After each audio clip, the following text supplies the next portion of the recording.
Hello and welcome back. This is Tahian Mays here, and we are currently working our way through the alpha gameplay demo of Gate Zero. Gate Zero is a game set in a dystopian future of 2072 in a world called Terrapolis. See, I'm testing my memory here, you see.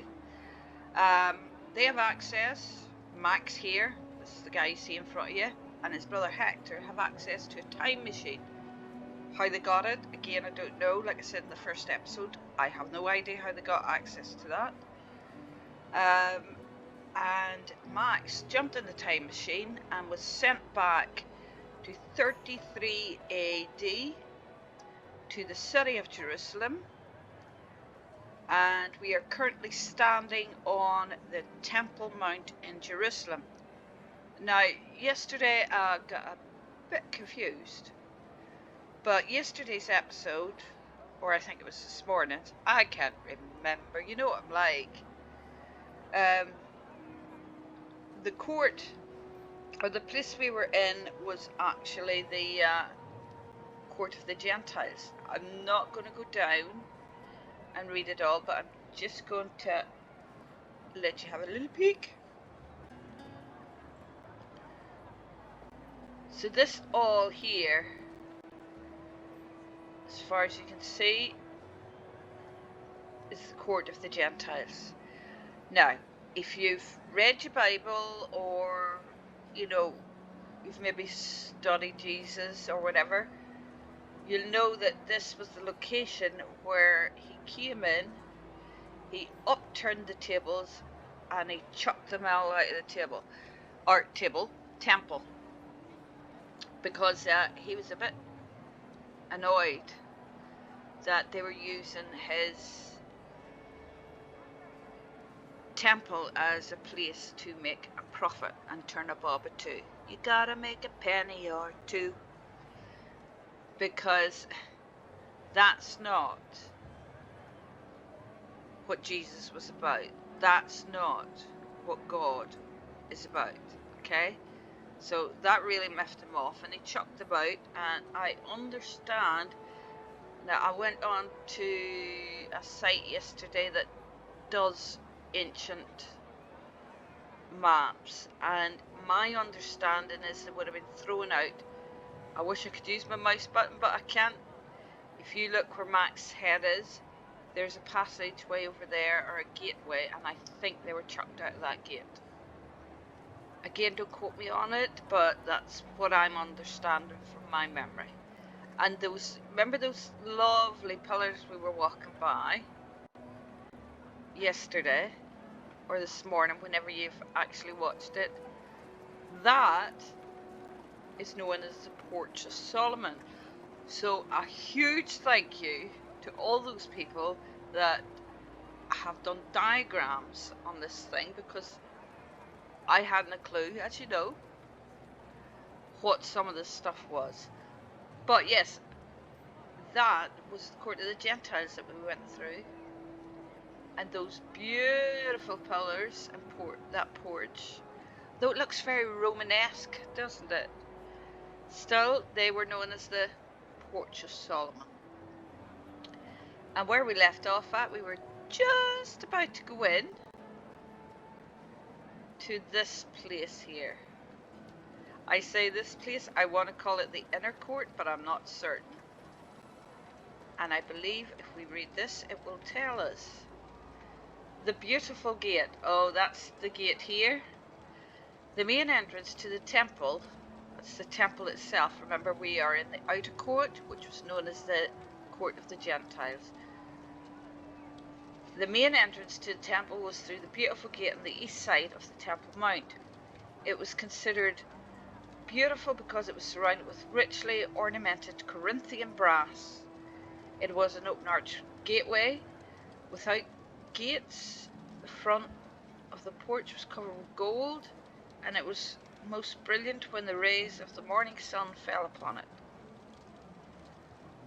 You can read the story of the lame man that was healed by Peter at the beautiful gate. Right? So we are going to go through it. See that? The reason why I'm going that doesn't strike me as a description of that. So I'm a bit confused.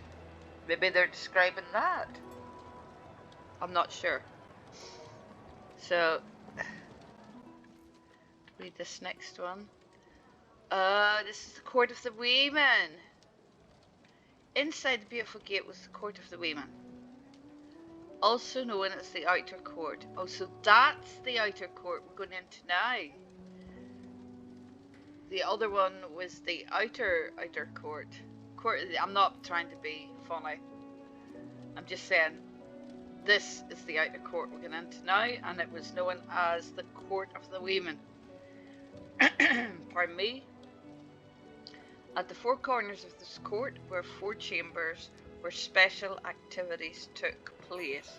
We'll certainly be going to have a look at them. So that is the beautiful gate then. And it is beautiful. I can only imagine what that looks like in the highest graphics. Let me just read that again. Don't you start jittering on me, Max. We'll have words. Can we not read that?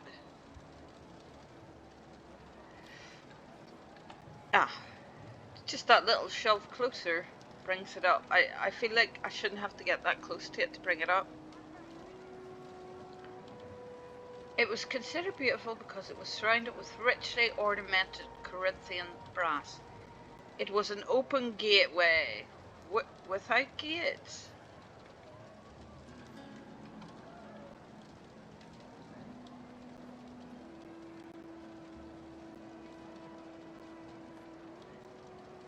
I'm confused still. If it's an open gateway without gates, what are those? Okay. See, wow. It almost looks pink there, doesn't it? Well, I wonder do we get to go in there? And this is how they lit the area? You can't deny it. It's absolutely beautiful. Right. Let's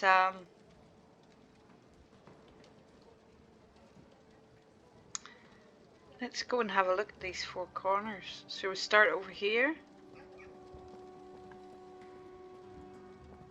So we see, I have to get really, really close to read them. I don't think I should have to do that. Around the year 20 BC, Herod the Great began renovations on the Second Temple. Although it had been the same dimensions as the First Temple, 60 cubits long, 20 cubits wide, and 40 cubits high, Herod enlarged the whole temple platform area to virtually double its size. Right. Well, I would say that it was the original size it was for a reason.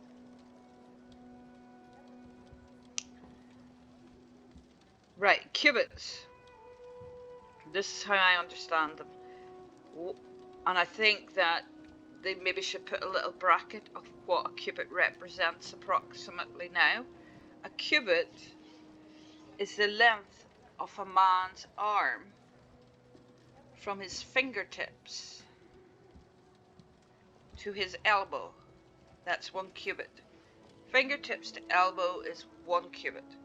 Now, as you can imagine, it wasn't exactly precise as we understand it today, because people have different lengths of arms. But yeah, that is approximately what 1 cubit would be from fingertips to elbow. Since Herod's temple is regarded as a reconstruction of the Second Temple, it is still referred to as the Second Temple, not the Third. Oh.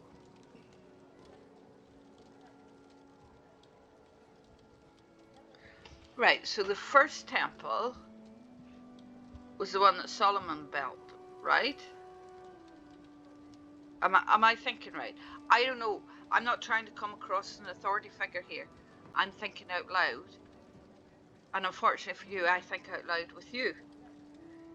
Right, so the Temple of Solomon was the first temple, and then when the city was ransacked, they created a second temple.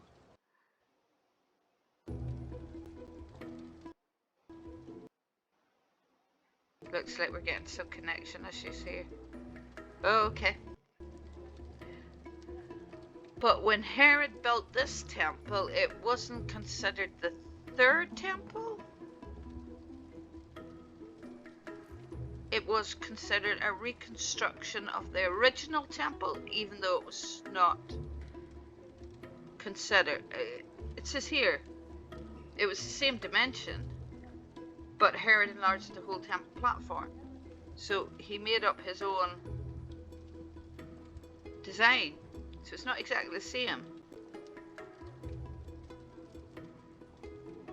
That'll probably offend people, but I'm sitting here thinking, if it's not to the original dimensions it was supposed to be, then is it really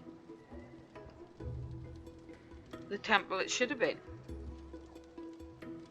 And here's another thought for Bible scholars. Do you know when they were in the desert for 40 years? I understand why that was the case. They were in the desert for 40 years, and they also built a temple out there, albeit it wasn't on this grand scale. Would that not also have been considered the temple? What I'm actually getting at, is if they're all technically considered temples, then wouldn't this one be the fourth one? Do you see what I'm getting at? Does that make sense?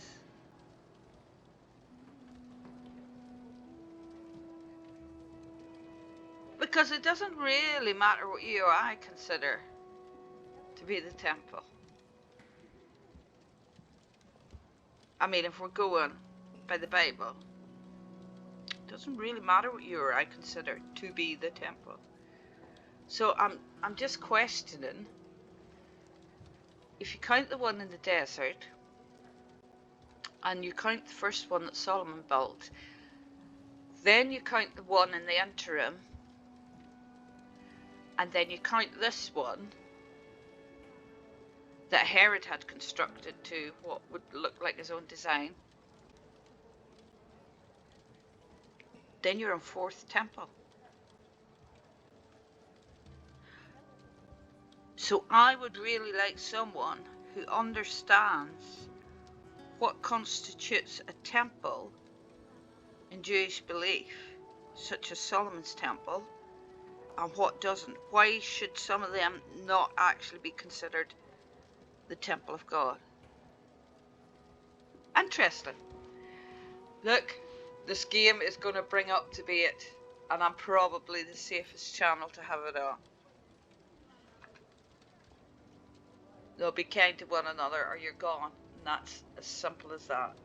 Right, we are having connection issues. Okay, right, we're off again. Right, that's interesting. Where were we at before I did a score on you? So this is one corner. The gate is, the door is locked. The Chamber of the Nazarites. The Chamber of the Nazarites was where those at the end of their Nazarite vows shaved their heads and burnt their hair. On a vat above the fire where the hair was burned, they also cooked the peace offerings that were required of them. Right, question one, what's a Nazarite?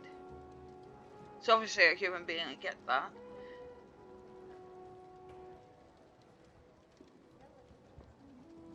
They shaved their heads and, oh! You'll never guess what I was thinking. I was thinking, they burnt their hair over a fire in the same place they cooked the food? Or, sorry, not the food, the offerings? That's gonna burn somebody, that's dangerous. But that's not what they mean. They shaved the hair off And when the hair was shaved off, they then took it and burnt it. Not while it was on the head, Tahir, not while it was on the head. That would be stupid. It's a good job I wasn't in that. Right. I'm not really sure what a Nazarite is. I would love to tell you, but as you know, I like to play and learn.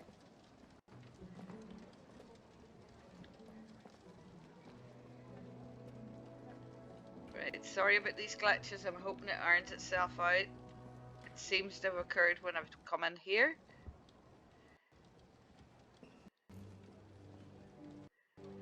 And if we lose audio again, which is possible in this game, then I will just put my little jingle over the top of it. Let me just check.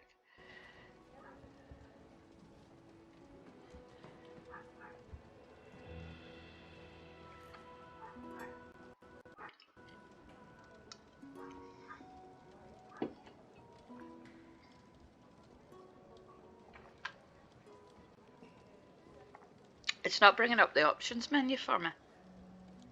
That's what I'm trying to do. Maybe if I thump the keyboard it'll work.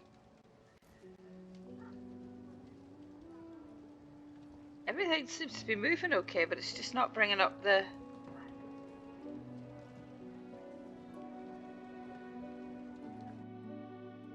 Ah! Some sort of delay. So options.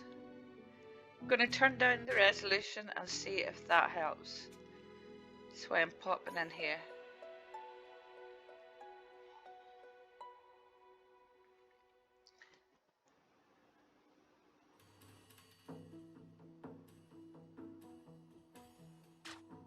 I swear, if I have to reload this game and run down from that hilltop one more time, I'm going to hurt somebody. Okay? Because every time I either get disconnected or I finish playing the area I want to play, when I reload the same game, because it asks you if you want to continue or you want to start a new game, every time I click continue, up the top of that hill and run all the way down to where I left off at the last time. Highly irritating.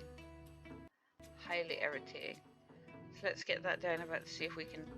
We'll take it to 90. Oh, we want to apply those changes. We'll keep it on low.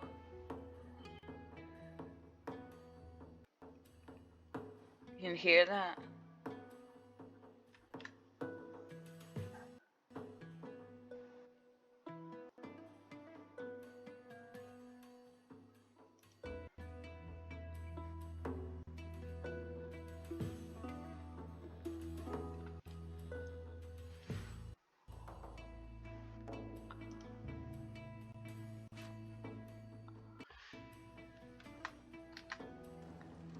Right, hopefully that'll help. Right, so we're heading over here.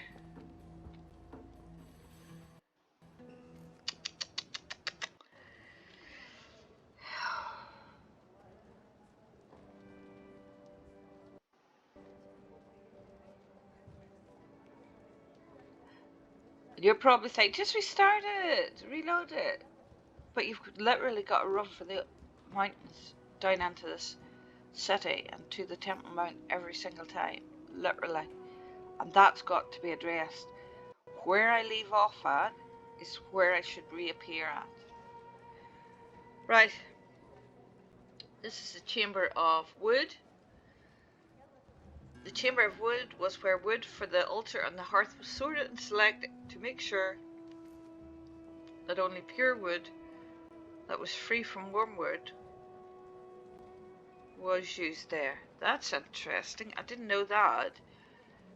So not only did the priests have to be pure, not only did the sacrifice have to be pure, but the wood that burnt the sacrifice also had to be pure. Makes sense. Makes sense because you don't want a contaminant getting in there. Oh, please, Max. Don't do this. Please just run well today. We're nearly there, my friend. You can see everybody is moving normally. And yet, Max isn't. Right, Max. I am going to scream. Deep breath, deep breath. What is that door there now? It's beautiful, but I just I wonder what that design, does that design mean anything? Okay, it seems to be when, oh, is that a pool? Right, get closer, Max. I have to get right up to these things to get them to be able to open it up. The Chamber of Lepers. The Chamber of Lepers was where those healed of the disease remained prior to being admitted to the inner court after being inspected by the priests. Here there was a ritual bath where they were to immerse themselves on the 8th day of their purification. After the immersion and purification were completed, they could go up to the Nicanor? Is that how you say that? Gate to be anointed and then be able to enter the inner court. I think we caught a glimpse of that. Let's just have a nosy in here.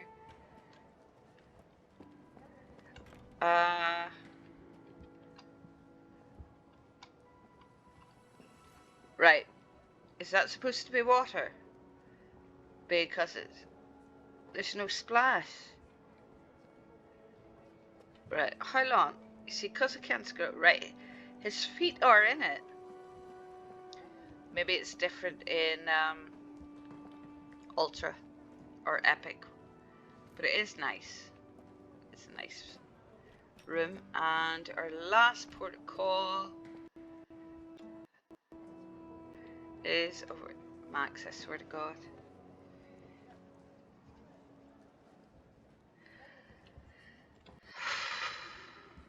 Deep breath.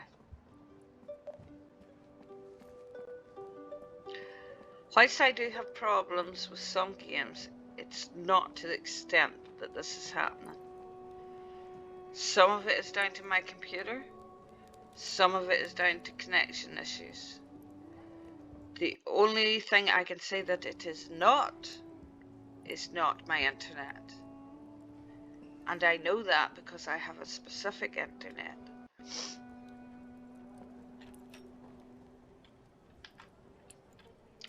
The Chamber of Oils was where oil and wine were stored for the temple service. Chardonnay! No. Oh, I'm so getting happy I built the lightning tonight.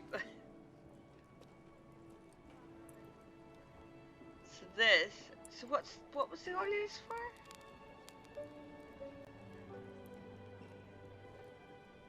Really nice rooms. I mean,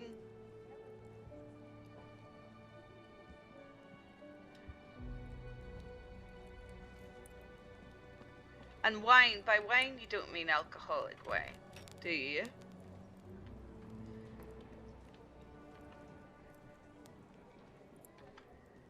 So how did they use the wine? Oh, I didn't notice them.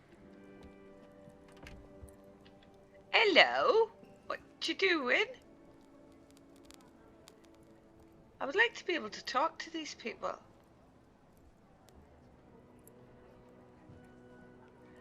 What did they use the wine and the oil for? It says in ceremonies. Oh, there's more. The second temple construction. Let me just grab my coffee. I brought coffee with me today so I didn't cough.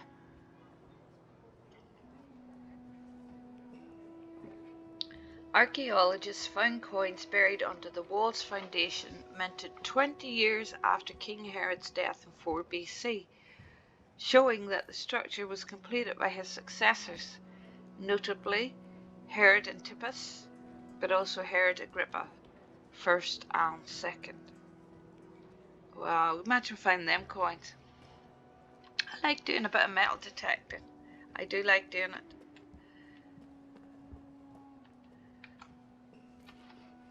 Oh, I probably should have read this one first then. Do you see what I mean? It's not all Bible verses. It's not all Bible verses. There are some, but if you're going to get offended by some Bible verses, or even one Bible verse, then you're clearly playing the wrong game. If you don't like the idea of biblical history, go and find another game. The entire I'm curious. That's why I'm playing it. Plus I'm nosy. The entire second temple reconstruction project took around 80 years, beginning in 20 BC.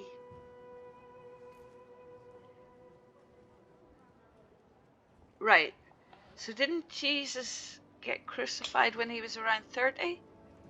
So the temple wasn't even finished in Jesus' time, was it? If it started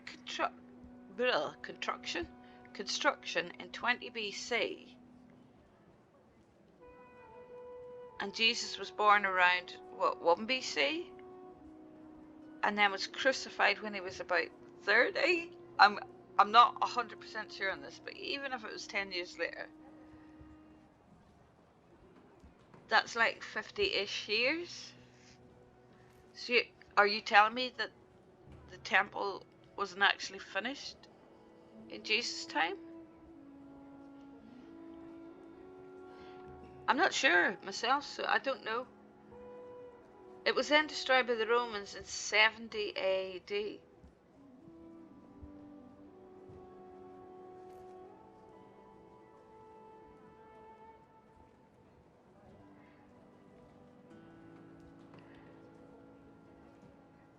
Wow.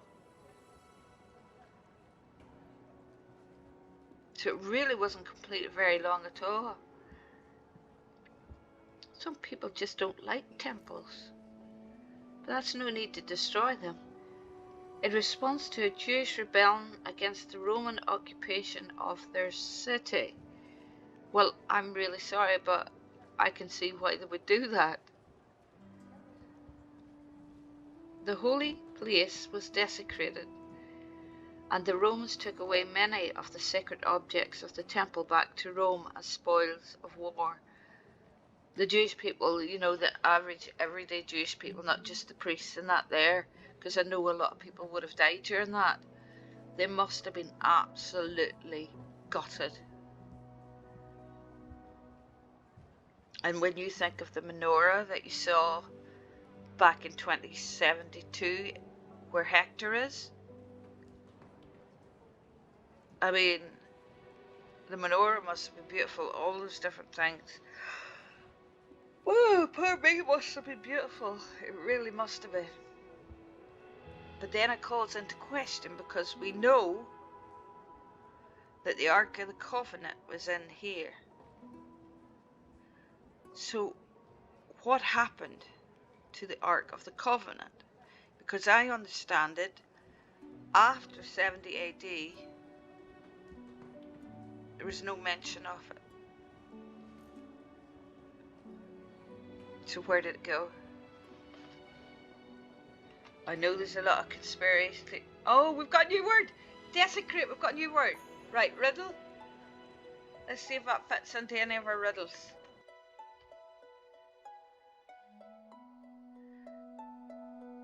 It's definitely not that one. I'm a genius! No, it was an accident. I actually noticed that this wee bit here was the hand, and I started lining everything up. Right. At that time, Jesus went through the grain fields on the... I think that might be Sabbath or Shabbat. His disciples were hungry and began to pick some. When the Pharisees saw this,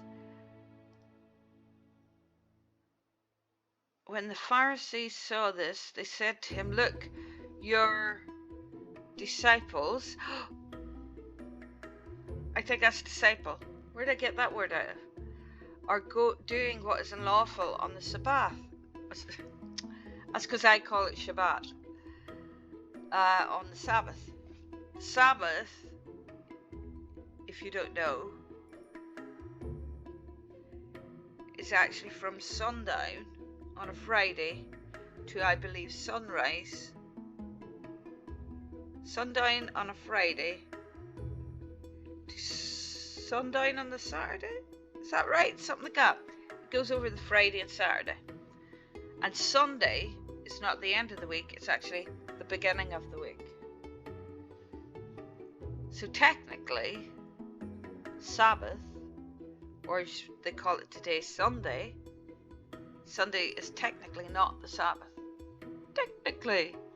I'm just saying. You don't have to believe me if you don't want to. That's fine. You're entitled to your opinion. But the Sabbath, or Shabbat, is from sundown on a Friday.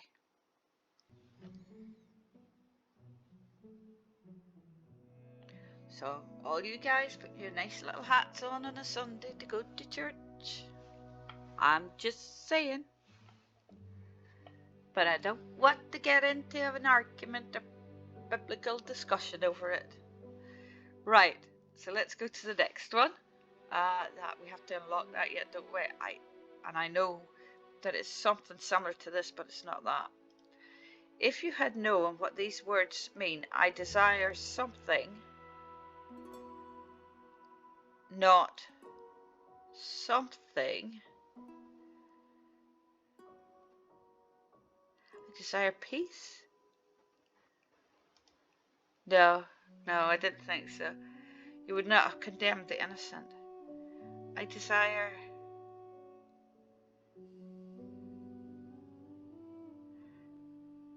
can't be disciples again. No, I'm not sure. I don't want to look the Bible verse up. Yes, I could Google it. But I'm not going to do that because then you don't learn anything. Let me just look at that again. At that time, Jesus went through the grain fields on the Sabbath. Again, we're looking for something like Shabbat or Sabbath. His disciples were hungry and began to pick some heads of grain and eat them. When I think this might be Pharisees, saw this. So only looking for 2 words here and 2 words here. And we've got 5 words to come. Okay, I like those riddles. I really like those riddles, and I think that was a fantastic idea of the guys. Right. This is going to be another long episode. It was never intended to be so long. Let's take a look down here.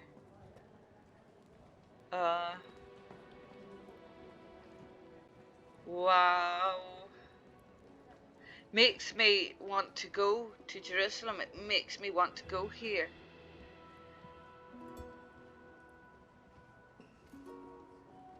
But it's just too...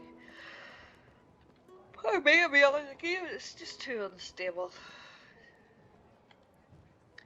The Nicanor... Oh, this is the word from earlier. On the western side of the court of women was a magnificent entrance known as the Nicanor Gate, which led into the inner court of the temple. The doors of the gate were so massive, being 50 cubits high and 40 cubits wide, that it took 20 men to open and close it. What was it made of? What was the gate made of? You've told me about both gates, the beautiful gate and then the Nicanor Gate. You told me how big they were and how massively heavy they were. But what were they made of? I think you even told us back there what it was made by. What were they made of?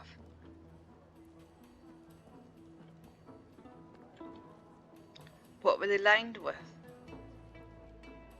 Don't forget that every single thing in the temple means something, including what the doors are made of.